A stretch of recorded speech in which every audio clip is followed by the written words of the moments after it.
सर्वप्रथम सर्वांना श्री स्वामी समर्थ.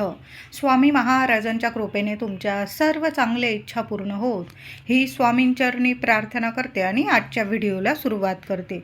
उद्या 30 मे 2026 शनिवार दिवशी अधिक ज्येष्ठ पौर्णिमा आलेली आहे. तर पौर्णिमा प्रारंभ होत आहे 30 मे 2026 शनिवार दिवशी सकाळी 11:57 ही पौर्णिमा तिथी प्रारंभ होत आहे आणि 31 मे 2026 रविवार दिवशी दुपारी 2:15 ही पौर्णिमा तिथी समाप्त होत आहे. उदय तिथीनुसार 31 मे रोजी आपण ज्येष्ठ पौर्णिमा म्हणजेच अधिक पौर्णिमा साजरी करणार आहोत. पण 30 तारखेला सुद्धा ही पौर्णिमा तिथी असणार आहे. बऱ्याच घरांमध्ये पौर्णिमा तिथी श्री सत्यनारायण महाराजांची महापूजा केली जाते. तर तुम्ही 30 तारखेला सुद्धा दुपारी 12 वाजेपासून सत्यनारायणांची महापूजा तुम्ही तुमच्या घरात करू शकता. ते 31 मे रोजी दुपारी 2 वाजेपर्यंत तुम्ही सत्यनारायणाची महापूजा करू शकतात. तर पौर्णिमा तिथीच सत्यनारायण करायचा असतो. तर 31 मे रोजी दुपारी 2 वाजेपर्यंत तुम्ही सत्यनारायणाची महापूजा करू शकता. तर आता अधिक ज्येष्ठ पौर्णिमेला काही उपाय आणि सेवा करायचे आहे. बघा, अधिक महिन्यात येणारी पौर्णिमा विशेष मानली जाते. दुर्मिळ योग आहे हा. तर पौर्णिमेला तुम्ही 31 तारखेला आंघोळीच्या पाण्यात एक वस्तू टाकायची आहे. 30 तारखेला जरा उशिरा आंघोळ करणार असाल तुम्ही तर 30 तारखेलाही हा उपाय करू शकता आणि 31 तारखेला सुद्धा हा उपाय करू शकता. तुम्ही जर तीर्थक्षेत्री असाल तर सोन्याहून पिवळं तीर्थक्षेत्री गंगे स्नान करणं म्हणजे अतिशय पुण्यकारक. ते पण अधिक पौर्णिमेला जी व्यक्ती गंगाजल टाकून आंघोळ करते किंवा गंगे स्नान करते तिला 33 जन्मांचं पुण्यफळ मिळत असतं. म्हणून आंघोळीच्या पाण्यात आता प्रत्येकालाच तीर्थक्षेत्री जाऊन स्नान करणं शक्य नाही. तर आपण सर्वांनी अगदी लहान मुलांपासून मोठ्या व्यक्तींपर्यंत हा आंघोळीचा उपाय जरूर करा. शारीरिक मानसिक काही त्रास असतील, कुणाची नजरबाधा लागलेली असेल, पितृदोष असतील, काही ग्रहदोष असतील, संपूर्ण निवारण होईल. कोणी विनाकारण शत्रू त्रास देत असेल तर तो सुद्धा मित्र बनेल, गुडघे टेकून देईल तुमच्या पुढे. तर आंघोळीच्या पाण्यात गंगाजल टाकायचं आहे. तुमच्या इष्टदेवतांचं नामस्मरण करा किंवा ओम नमो भगवते वासुदेवाय नमः या मंत्राचा जप करा. गंगाजल टाका आणि बारीकसा खडा तुरटीचा टाकायचा आहे. पौर्णिमा आहे, तुरटी इतकी पॉवरफुल असते की सर्व नकारात्मकता मग तुमच्या शरीरात असू दे किंवा मनात किंवा कोणी विनाकारण त्रास देण्याचा प्रयत्न करत असेल, नजरबाधा लावण्याचा प्रयत्न करत असेल तर तुरटी सर्व नकारात्मकता खेचून घेते. म्हणून आंघोळीच्या पाण्यात थोडंसं गंगाजल टाका आणि बारीकसा खडा तुरटीचा जरूर टाका. लहान मुलांना सुद्धा हा उपाय करू शकता आणि मोठ्या व्यक्तींनी सुद्धा करायचा आहे. पौर्णिमा तिथी सुरू होताच महिलांनो उंबरठा पूजन करा. आपलं घर दार स्वच्छ करा. घरात सुद्धा एक पवित्र पाणी शिंपडून द्या. थोडंसं पाणी घ्या, त्यात गंगाजल टाका, गोमूत्र टाका, चिमूटभर हळद टाका, एक कापराची वडी चांगली बारीक करा आणि ती टाका. संपूर्ण घरात कान्याकोपऱ्यात एखाद्या फुलाने किंवा तुळशीचं पान असेल तर त्या तुळशी पत्राने देवांचं नामस्मरण करा. श्री स्वामी समर्थ, श्री स्वामी समर्थ मंत्र जपा. तुमच्या कुलदेवीचं नामस्मरण करा आणि संपूर्ण घरात कान्याकोपऱ्यात ते पवित्र पाणी शिंपडून द्यायचं आहे. उरलेलं पाणी असेल स्प्रे बॉटलमध्ये भरून ठेवलं. पौर्णिमा तिथी 2 दिवस आहे. दोन्ही दिवस आपल्या घरात हे पवित्र पाणी जरूर शिंपडून द्या.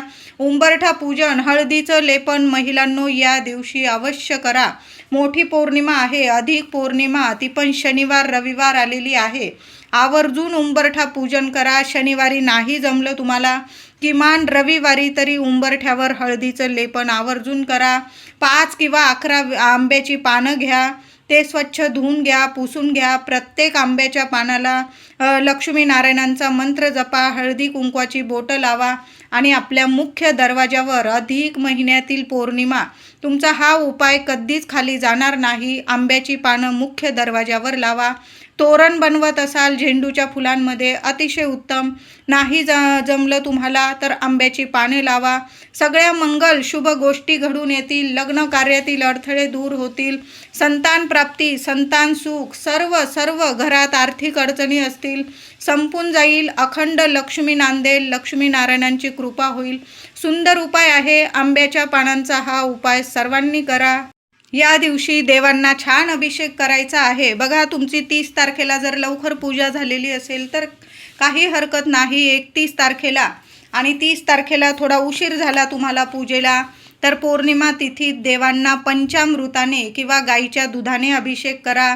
लक्ष्मीनारायणांची मूर्ती असेल किंवा बाळकृष्णाची मूर्ती, थोडी केशर असेल तर केशर मिश्रित दुधाने जरूर अभिषेक करायचा आहे. आपल्या कुलस्वामिनीचा टाक असेल, मूर्ती असेल तर सर्व देवी देवतांच्या मूर्तींवर तुम्ही केशरयुक्त दुधाने जरूर अभिषेक करा. सुंदर सोन्यासारखे तुम्हाला अनुभव येतील. छान अशी तांदळाची रास करा. अख्खे तांदूळ घ्या महिलांनो.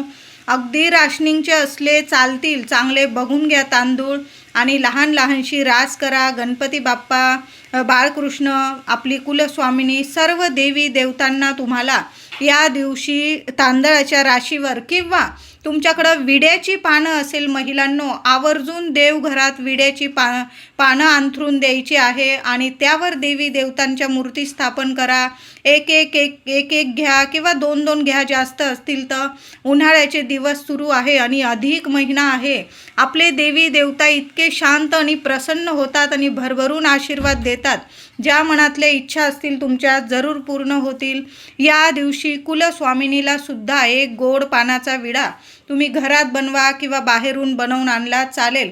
गोड पानाचा विडा अधिक पौर्णिमेला, अधिक महिन्यात एकदा तरी आपल्या कुलस्वामिनीला जरूर ओटी भरा. देवी आईची पौर्णिमा तिथीत भरली चालेल. त्यात गोड पानाचा विडा देवी आईला जरूर अर्पण करा.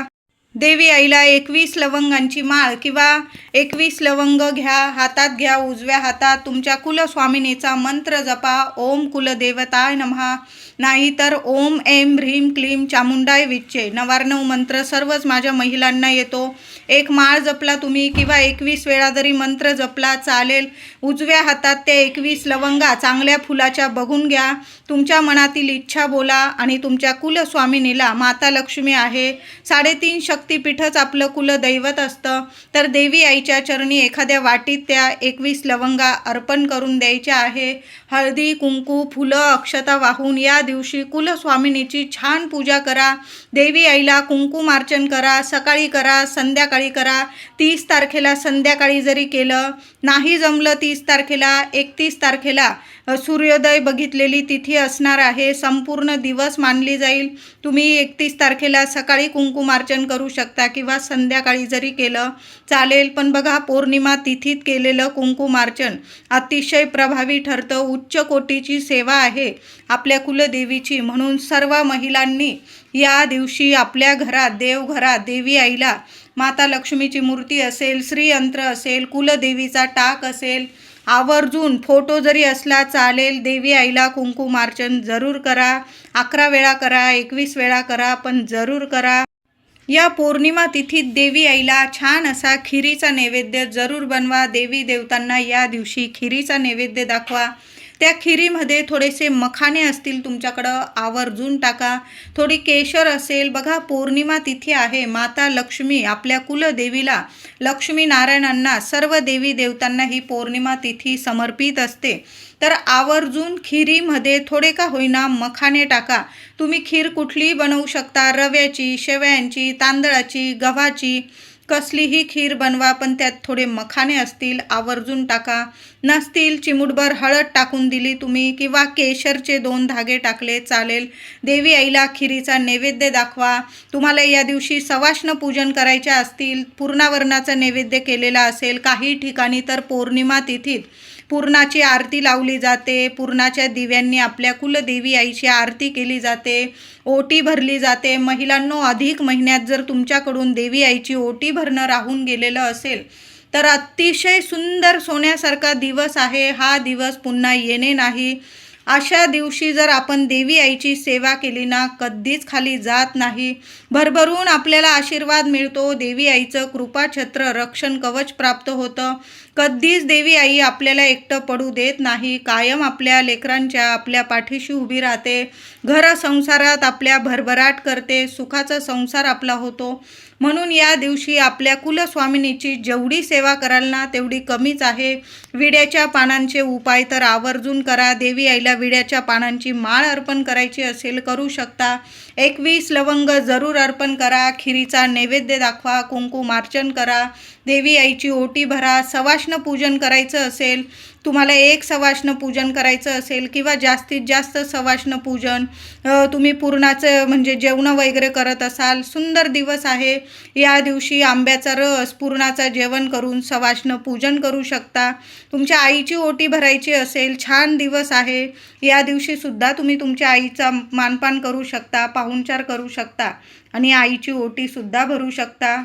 तुमच्या देवघरात अन्नपूर्णा मातेची मूर्ती असेल, छान असा अभिषेक करून घ्या. देवी आईला धान्य अर्चन करायचं आहे. जेवढे धान्य असतील तुमच्याकडं एकत्र करा, मिक्स करा किंवा तांदळाचे जरी धान्य अर्चन केलं तुम्ही, तांदूळ असेल, गहू असेल, देवी आईला छान असं खांद्यापर्यंत धान्य अर्चन करायचं आहे. ओम अन्नपूर्णाय नमः किंवा ओम कुलदेवताय नमः या मंत्राचा जप केला तुम्ही चालेल. देवी आईला धान्य अर्चन करा. नंतर कुंकुमार्चन करा. देवी आईला छान लाल रंगाची, पिवळ्या रंगाची फुलं अर्पण करा. वेणी आणलेली असेल आवर्जून अर्पण करा. महिलांनो, या दिवशी म्हणजे पौर्णिमा तिथीत आपल्या देवघरात मंगल कलशाची स्थापना जरूर करा. आधीचा कळस नारळ खराब झालेला असेल, तडा वगैरे गेलेला असेल, कोंब फुटलेला असेल, तो विसर्जित करा. नवीन नारळ ठेवा आणि कुलस्वामिनीच्या नावाने अधिक पौर्णिमेला एक नवीन मंगल कलशाची स्थापना जरूर करा. नारळ चांगला असेल धुवून चुन घ्या आणि छान मंगल कलशाची स्थापना करा. मंगल कलशाखाली थोडेसे तांदूळ ठेवा. नंतर ते तुम्ही पक्ष्यांना घालू शकता. पौर्णिमा तिथीत आपल्याला पिंपळ पूजन करायचं आहे. पिंपळाच्या झाडाजवळ जायचं आहे.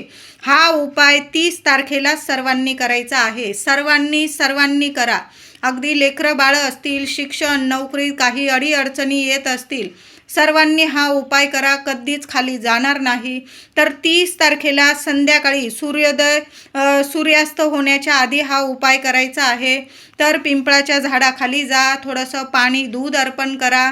त्याचबरोबर एक तिथं दिवा लावून यायचा आहे. तुम्हाला एखादा गुळाचा खडा तुम्हाला पिंपळाच्या झाडाखाली ठेवून यायचा आहे. दिवा तुम्ही तुपाचा लावू शकता, तेलाचा लावू शकता, नियम नाही. पण पिंपळ पूजन या दिवशी आवर्जून करा. पिंपळाला स्पर्श करा आवर्जून सर्वांनी. या दिवशी 30 तारखेला 30 मे 2026 अधिक ज्येष्ठ पौर्णिमेला सर्वांनी पिंपळाला स्पर्श करायचा आहे. मनातली इच्छा बोला. ओम नमो भगवते वासुदेवाय नमः. ओम श्रीम नमः. 21 प्रदक्षिणा घालता आल्या तर प्रदक्षिणा घाला, नाही घालता आल्या उभं राहा तिथं आणि मंत्र जपायचा आहे. मनातली इच्छा बोला. एक दिवा लावा, गुळाचा खडा ठेवा आणि तिथून येताना एखादं पान खाली पडलेलं असेल तर ते घरी घेऊन यायचं आहे. तुम्हाला पिंपळाचे पान घरी आणल्यावर स्वच्छ नीट धुवून घ्यायचं आहे हलक्या हाताने आणि पुसून घ्यायचं आहे. एखादी ताटली वगैरे घ्या, देवघरात ठेवा आणि त्या पिंपळाच्या पानाची देठ देवांकडं आला पाहिजे अशा पद्धतीने ते पिंपळाचं पान ठेवायचं आहे. आणि त्या पानाची छान असं लक्ष्मीनारायणांचा मंत्र जपा. हळद कुंकू फुलं अक्षता वाहून पूजा करा. नंतर दुसऱ्या दिवशी 31 तारखेला पौर्णिमा समाप्तीपर्यंत ते पान देवांजवळच राहू द्यायचं आहे. नंतर तुम्ही पौर्णिमा समाप्तीनंतर ते पान उचलून घ्या. तुमची डायरी असेल, तुमची काही वही असेल त्यात तिथं नीट ठेवून द्यायचं आहे किंवा तुम्ही ते पान तुमच्या तिजोरीतसुद्धा ठेवू शकता. पैसा कधी कमी पडणार नाही. लक्ष्मीनारायणांची भरभरून कृपा होईल असा हा उपाय आहे. सर्वांनी एक पिंपळाचं पान घेऊन या आणि तुम्हाला खाली पडलेलं दिसलं चालेल, स्वच्छ धुवून घ्या. जी व्यक्ती अधिक पौर्णिमेला आणि ती पण शनिवारी आलेल्या पौर्णिमेला पिंपळ पूजन करते, पिंपळाच्या पानाचं पूजन करते ना, त्या व्यक्तीला 7 जन्म काय तिचे पुढचे 100 जन्म तरी पितृदोष लागत नाही, तिच्या लेकराबाळांना पितृदोषाच्या अडचणीतून मुक्तता मिळते, सर्व कामात त्यांना यश प्रगती मिळते, त्यांच्या घरात शुभ कार्य घडून येतात, संतान प्राप्तीसाठी काही अडचणी येत असतील त्यासुद्धा दूर होतील, आर्थिक अडचणी असतील त्यासुद्धा दूर होतील आणि लक्ष्मी मातेच्या कृपेने तुमच्या घराची इतकी भरभराट होईल की कधीच कशाला कमी पडणार नाही. म्हणून पिंपळ पूजन सर्वांनी जरूर करा. पौर्णिमेला तुळशीला छान असं हळद कुंकू फुलं अक्षता वाहून पूजा करायची आहे. या दिवशी तुळशीजवळ दोन्ही वेळेला गाईच्या तुपाचेच दिवे लावायचे आहे. महिलांनो, आवर्जून तुळशी मातेची अधिक पौर्णिमेला सकाळी पण सेवा करा, संध्याकाळी पण करा. ओम नमो भगवते वासुदेवाय नमः किमान तुळशी समोर हात जोडून भगवान श्री हरी विष्णूंचा मंत्र जपायचा आहे. ज्या घरात तुळशी समोर नारायणांची ही सेवा होते ते घर, तो उंबरठा सोडून माता लक्ष्मी कधीच बाहेर जात नाही. तिथं स्थिर स्वरूपात माता लक्ष्मी अखंड स्वरूपात वास करते आणि जिथं लक्ष्मी नारायणांची कृपा होते ना, त्या घरात तरी ऐश्वर्यच प्रदान होत असतं. कधीच गरिबी दरिद्रता शिरकाव करू शकत नाही. म्हणून ही सेवा आवर्जून करा तुळशी मातेची. या दिवशी म्हणजे दोन्ही दिवस तुम्ही महालक्ष्मी अष्टकाची सेवा करू शकता. महिलांनो, शनिवारी सुद्धा करू शकता किंवा रविवारी जरी केली चालेल. महालक्ष्मी अष्टक पठण करताना देवघरातील दिव्यात एक कापराचा तुकडा टाका, चिमूटभर हळद टाका, 2 लवंग टाका आणि आसन घेऊन बसा. तुपाचा दिवा लावा आणि तुम्हाला 16 वेळा किंवा 8 वेळा श्री महालक्ष्मी अष्टकाचा पाठ करायचा आहे. माता लक्ष्मीला कुंकुमार्चन केल्यानंतर लगेच ही सेवा करून घ्या महिलांनो. त्याचबरोबर विष्णू सहस्त्र नामावली किमान 1 वेळा तरी पठण करा किंवा श्रवण करा.